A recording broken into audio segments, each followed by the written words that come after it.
Hello港圈迷們，我係港妹啊，歡迎鎖定我嘅頻道。港圈秘聞、明星往事、內幕通通拿捏晒，嗰啲聚光燈外嘅恩怨情仇同人生抉擇，先至撞住最真實嘅人性模樣㗎嘛。今日港妹要爆嘅猛料，絕對勁爆到你哋合不攏嘴，驚掉下巴。港圈最風流嘅富豪父子聯手將女星玩於股掌之間，人前揮金如土捧成女神，人後冷漠無情，戲如敝履。你估唔到呢對身家過百億嘅父子，竟然用財富當籌碼，將多位女星嘅青春同尊嚴當成佢哋無聊時嘅玩物。到底呢對父子係邊個？佢哋又用咗咩手段玩弄咗那些紅極一時嘅女星？最離譜嘅係，有女星被佢哋父子輪流拿捏，到最後落得身敗名裂、一無所有嘅下場。佢哋到底做咗啲咩傷天害理嘅事？今日港妹講嘅呢對父子，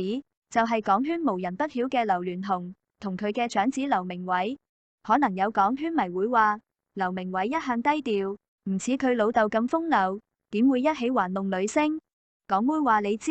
呢就係最離譜嘅地方。表面上，劉鑾雄係女星狙擊手，緋聞遍佈整個港圈，而劉鳴煒係學識淵博、生活樸素嘅富二代，甚至仲向北大捐咗5000萬，睇起身一身正氣。但實際上，呢對父子嘅套路一模一樣，一個明着玩，一個暗着來，聯手將多位女星耍得團團轉，背後嘅齷齪同不堪，比你哋想象中間離譜。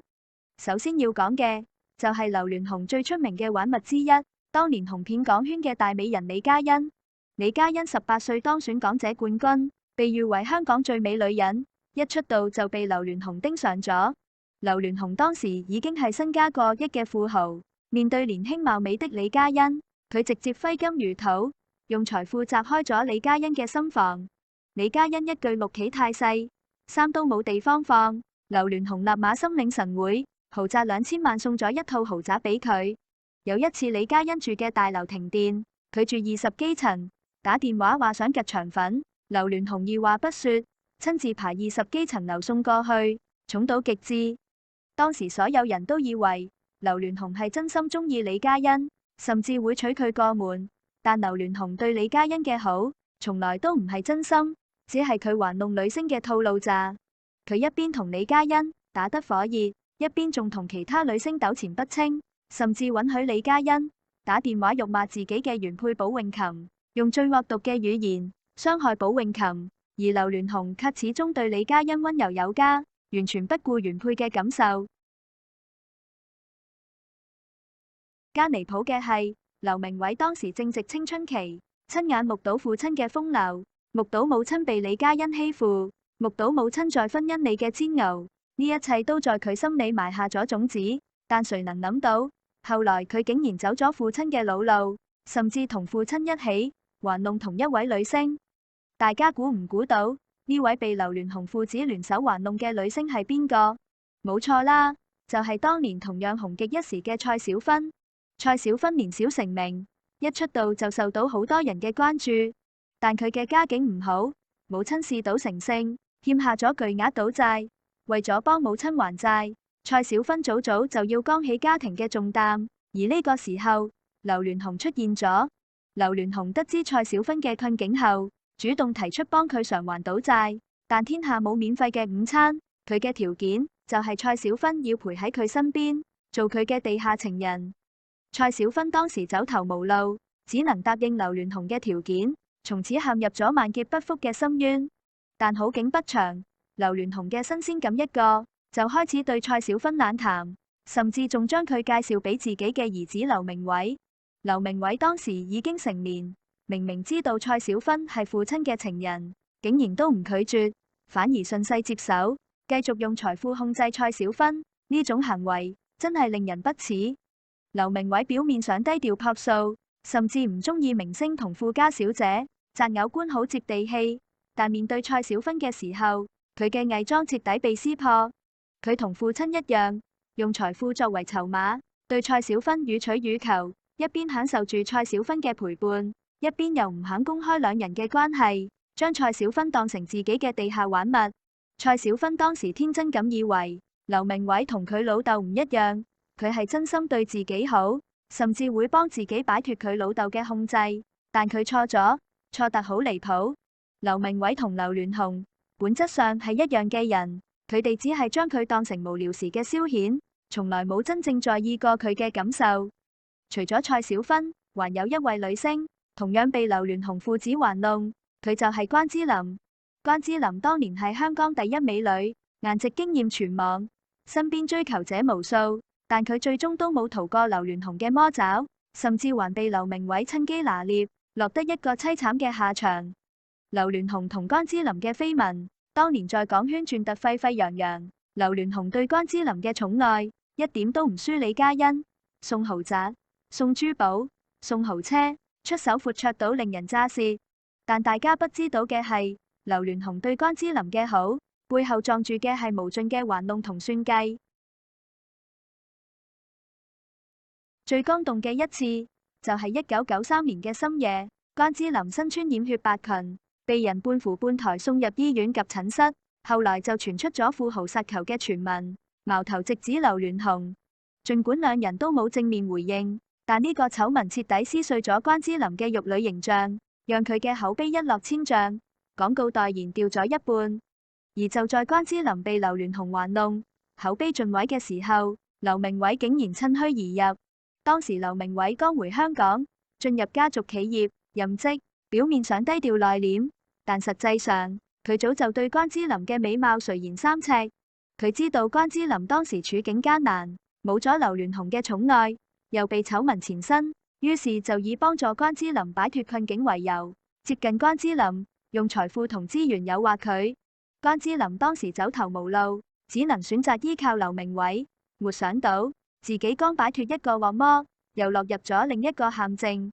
劉鳴煒一開始對關之琳確實係百般討好，幫佢解決咗好多麻煩，甚至仲幫佢投資房產，讓佢賺咗不少錢。關之琳一度以為自己終於遇到咗真心對自己好嘅人，但佢很快就發現劉鳴煒同佢老豆一樣，只係將佢當成玩物。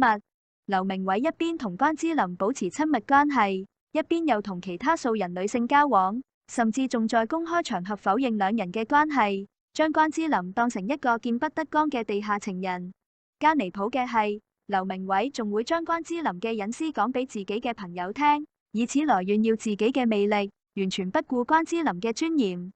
關之琳得知真相後，徹底心死，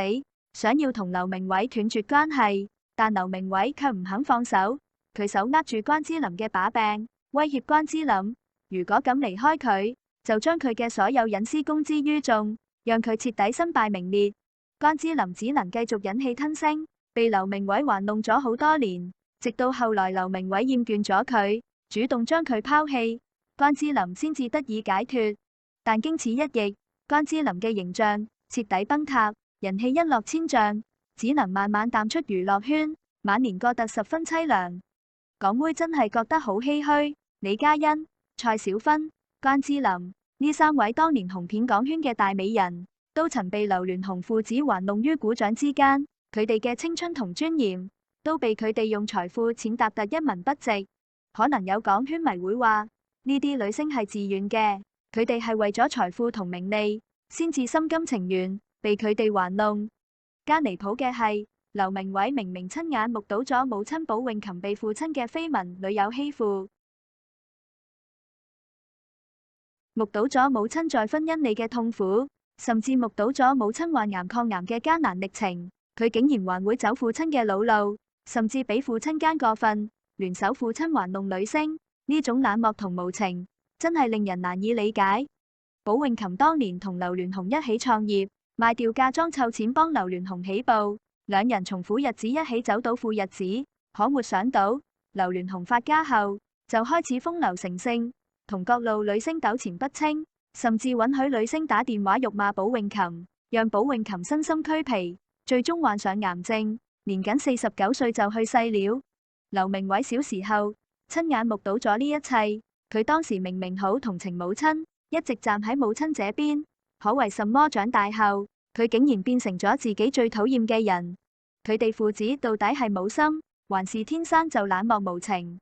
那些被佢哋父子玩弄過嘅女星，雖然有啲人後來擺脫咗困境，獲得咗幸福，比如蔡小芬遇到咗張晉，組建咗幸福嘅家庭，事業也蒸蒸日上，但佢哋當年所受嘅傷害，所經歷嘅痛苦，係永遠都無法抹去嘅。而關之琳就冇咁幸運，佢被劉鑾雄父子玩弄後，形象崩塌，人氣盡失，晚年只能孤身一人，過得十分淒涼。李嘉欣雖然最終嫁入豪門，成為闊太，但佢當年嘅緋聞同黑歷史，始終被人津津樂道，永遠都無法擺脫劉鑾雄情人嘅標籤。講到呢度，相信大家對劉鑾雄父子玩弄女星嘅秘聞，都有咗更深入嘅了解。其實港圈裏面仲有好多類似嘅秘聞，好多富豪都係用財富當籌碼玩弄女星，而好多女星為咗名利同財富，心甘情願被佢哋玩弄，最終落得身敗名裂嘅下場。你哋仲想知道邊位富豪同女星嘅秘聞？可以喺評論區留言，港妹會一一為大家拆解。